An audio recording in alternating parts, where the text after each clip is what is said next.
നിരവധി പുണ്യനദികളുള്ള നാടാണ് ഭാരതം. അതിൽ നർമ്മദയുടെ തീരത്താണ് ഞാൻ നിൽക്കുന്നത്. ഒരു ബോട്ടിൽ യാത്ര ചെയ്യുകയാണ്. എൻ്റെ പിൻഭാഗത്ത് കാണുന്നത് നർമ്മദ ഡാമാണ്. അതും അതിൻ്റെ പരിസര പ്രദേശങ്ങളും കാണണം, അതാണ് ഉദ്ദേശം.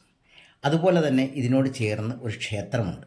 ആ ക്ഷേത്രവും ഓംകാരേശ്വർ ക്ഷേത്രം, അതും കാണണം. നമുക്ക് പോകാം.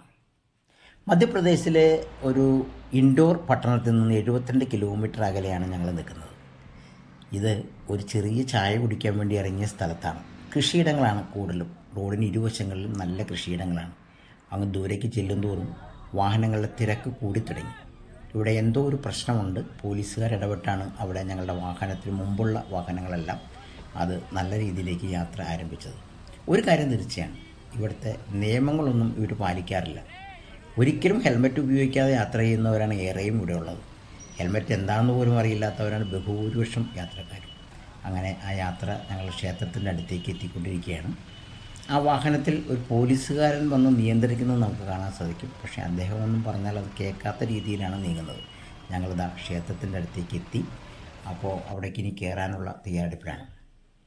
ഓംകാരേശ്വരിൽ ക്ഷേത്രത്തിലേക്ക് പോകാൻ 2 മാർഗ്ഗമാണ്. ഒന്ന് ഇപ്പോൾ ഞാൻ നടന്നുകൊണ്ടിരിക്കുന്ന ഈ നടപ്പാതയാണ്. നടപ്പാത എന്ന് പറയാൻ പറ്റില്ല, ഇതൊരു തൂക്കുപാലമാണ്. അതിനടിഭാഗത്തൊന്നുമില്ല. നർമ്മദയുടെ നേരെ മുകളിലൂടെയുള്ള യാത്ര, നല്ല ദൂരത്തിലുള്ള പാലമാണ്. ആ പാലത്തിലൂടെ വേണമെങ്കിൽ പോകാം. അതിങ്ങനെ ഒരു ആടുന്നുണ്ട്. കാറ്റിലാണോ അല്ലാതെ നമ്മുടെ ആളുകളുടെ വെയിറ്റ് കൂടുന്നതനുസരിച്ചാണോ എന്നറിയില്ല. ഇത്ര ദീർഘമായിട്ടുള്ളൊരു പാലമാണ് തൂക്കുപാലം. അതിലൂടെ നടന്നിട്ട് വേണം നമുക്ക് നർമ്മദയുടെ മറുഭാഗത്തെത്താൻ. അവിടെയാണ് ക്ഷേത്രം സ്ഥിതി ചെയ്യുന്നത്. മറ്റൊരു മാർഗം ബോട്ടാണ്. ബോട്ടിലൂടെയും നമുക്ക് പോകാൻ സാധിക്കും.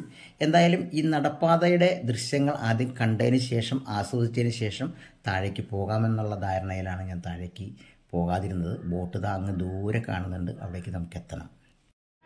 നർമ്മദയുടെ ഇരു തീരത്തുമായിട്ട് കുറച്ച് പാറക്കെട്ടുകളുണ്ട്. ഇതുപോലെ കാണും. വളരെ മനോഹരമായ കാഴ്ചയാണത്.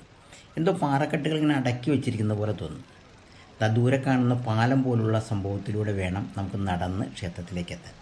അതങ്ങനെ നടന്ന് അവിടേക്ക് പോകണം. ഈ ക്ഷേത്രം ദൂരെ കാണുന്നതാണ്. അത് നമുക്ക് അടുത്ത് ബോട്ടിലൂടെ പോകുമ്പോൾ കുറച്ചും കൂടി അടുത്ത് കാണത്തക്ക വിധത്തിലേക്ക് നമുക്ക് ചെല്ലാൻ സാധിക്കും. എന്തായാലും ക്ഷേത്രത്തിൻ്റെ അകത്തേക്ക് നമ്മൾ വിഷ്വൽസ് എടുക്കാൻ അനുവാദമില്ല. അതുകൊണ്ട് ഇത്തരം പുറത്തുള്ള കാഴ്ചകൾ മാത്രമേ ചിത്രീകരിക്കാൻ നിർവാഹമുള്ളൂ.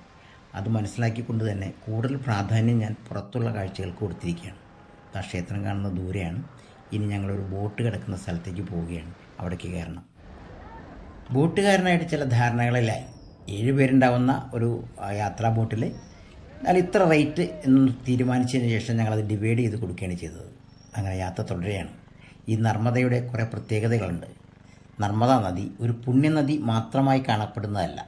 ദൂരെ കാണുന്നത് ഈ നർമ്മദയിൽ കെട്ടിയിട്ടുള്ള ഡാമാണ്. ഇത് പടിഞ്ഞാറോട്ട് ഒഴുകുന്ന ഏറ്റവും നീളം കൂടിയ നദികളിലൊന്നാണ് ഈ നർമ്മദ. മറ്റൊരു കേസ്, ഇത് ഗുജറാത്തിലൂടെ വന്ന് ഈ മധ്യപ്രദേശിൻ്റെ തീരത്തുകൂടി പോകുന്ന ഒരു പുണ്യനദി കൂടിയാണ് നർമ്മദ. നദിയിൽ അല്പം ജലം കുറവാണ്.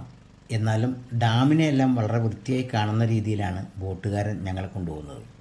അത് ആ ഡാമിൻ്റെ പരിസര പ്രദേശങ്ങളിലേക്ക് എത്തുകയാണ്. ഇത് ഈ പുഴയുടെ ഒരു ഭാഗത്താണ്. അവിടെ ദൂരെ ഇങ്ങനെ കുറേശ്ശെ ആളുകൾ കുളിക്കുന്ന ഒരു ഭാഗമുണ്ട്. അവിടെയും ഇങ്ങനെ വളരെ ഭംഗിയുള്ള രീതിയിൽ കല്ലുകൾ അട്ടിവെച്ചിരിക്കുന്നത് നമുക്ക് കാണാൻ സാധിക്കും. ഈ സഞ്ചാരികളെല്ലാം ഇവിടെ വന്ന് സ്നാനം ചെയ്ത് ക്ഷേത്രത്തിലേക്ക് പോകുന്നവരാണ് ഏറെയും.